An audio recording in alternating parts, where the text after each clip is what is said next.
Hello and welcome back to Top Grade. My name is Spencer Miller and today I'm so excited to share with you a selection of brand new Canadian books for the winter 2022-2023 season.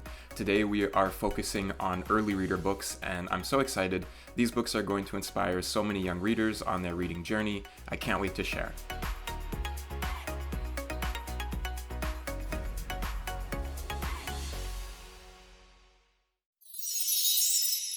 First off, I'm so excited to introduce the Win Kids series, brand new from Anik Press. It's written by Linda Trin and features illustrations by Clayton Wynn.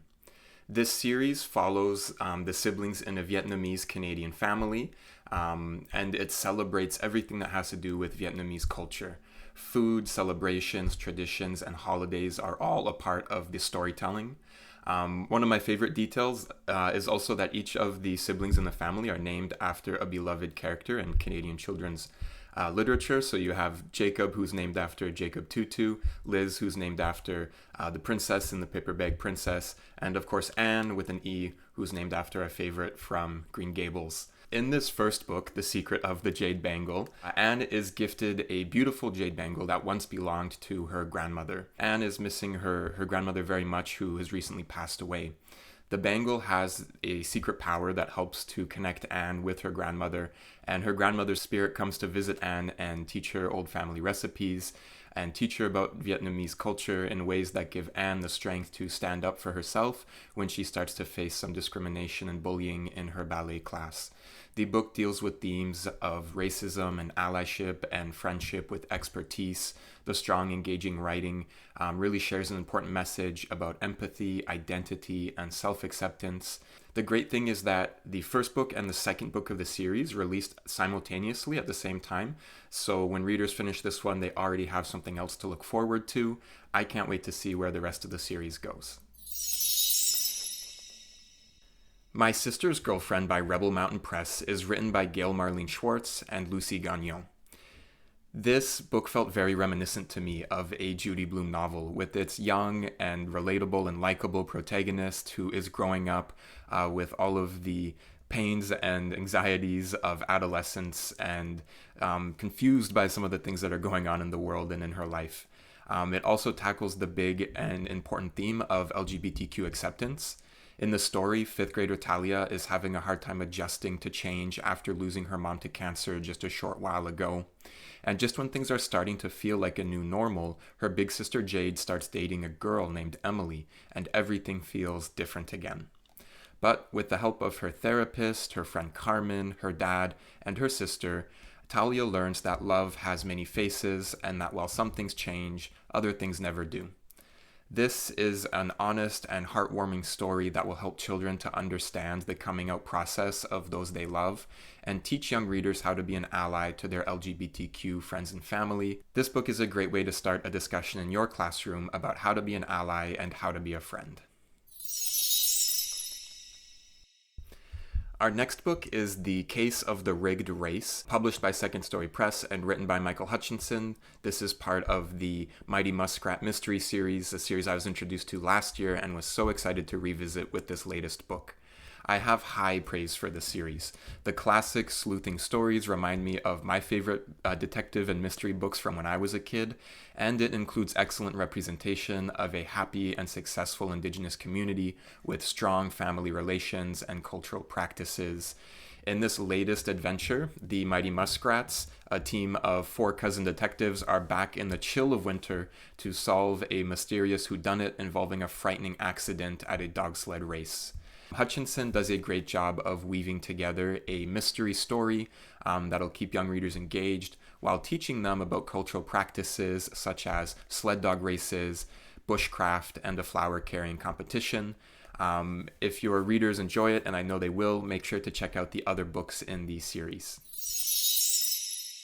Next up is a graphic novel. King Warrior is from Renegade Arts Entertainment and created by the team of Jay Bolkart, Erica Nisonen, and Lucas Green. This graphic novel is a stunning tribute to the beauty of the North, a celebration of youthful imagination, and a sensitive look at the immigrant experience of one Somalian family. In the story, a father is a cab driver in Yellowknife, and he's working very hard to provide for his family back home in Somalia. To help his son Afra deal with the separation, he tells him stories set in an epic fantasy world inspired by the wonders of his new Arctic home. For Afra, who is trying to escape from feelings of loneliness, the real world and fantasy world start to blend. This spectacular graphic novel is filled with action-packed adventure and unforgettable characters, and it really is a beautiful tribute to northern landscapes with stunning arts and visuals like this. It is also an empathy builder that will let readers into the experiences of an immigrant family dealing with separation. It is a great way to start a conversation in your class about how to be a friend to newcomers in your community. Another brand new graphic novel, AWOL, is published by Orca Book Publishers and is written and illustrated by Marla Lesage. This is a touching story about a military family coping with the effects of PTSD. In the story, Leah is feeling left behind when her best friend's family is reassigned.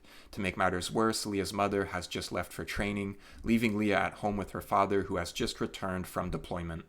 Leah must navigate the ups and downs of making new friends while avoiding her father's unpredictable mood swings. AWOL is based on the author's own family's journey with PTSD. The author wanted to create a relatable character so that children in similar circumstances wouldn't feel so alone, and I think they've done a wonderful job here. The visual format explores the complicated issues of trauma and mental health in a safe and accessible manner. It's so great to see issues of mental health explored from the perspectives of a child. This is a great way to start learning about mental health in your classroom, and so that you can teach your students about how they can be more supportive and understanding of their family members and friends who may be dealing with mental health issues.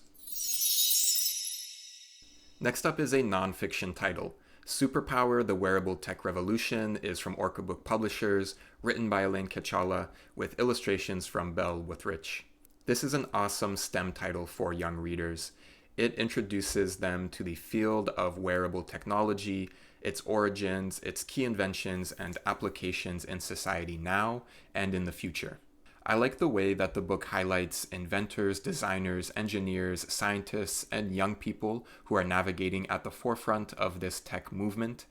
The book also does a good job of challenging readers to think critically about wearable technology and its implications, the pros and cons of this technology, and if innovation can go too far. This book also prompts a great classroom activity where you can challenge readers to design a wearable technology of their own.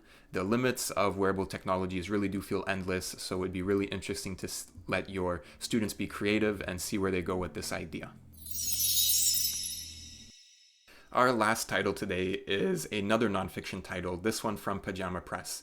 If you can dream it, you can do it. How 25 inspiring individuals found their dream jobs. It is written by Colleen Nelson and Kathy McIsaac. Like the title would suggest, this book is very inspirational. Inside are 25 profiles of professionals of different backgrounds, genders, and abilities who are succeeding in vastly different careers.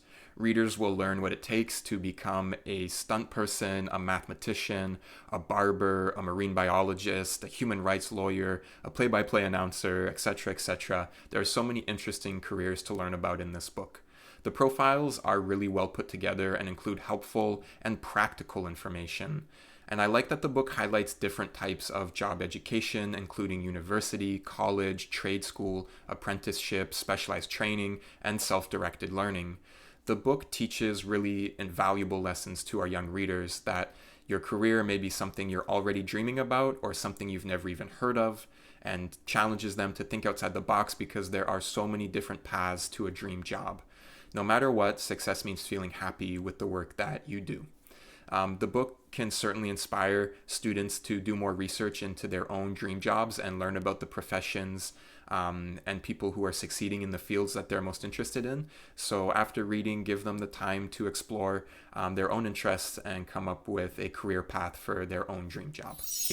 And those are all the books that we have to talk about today.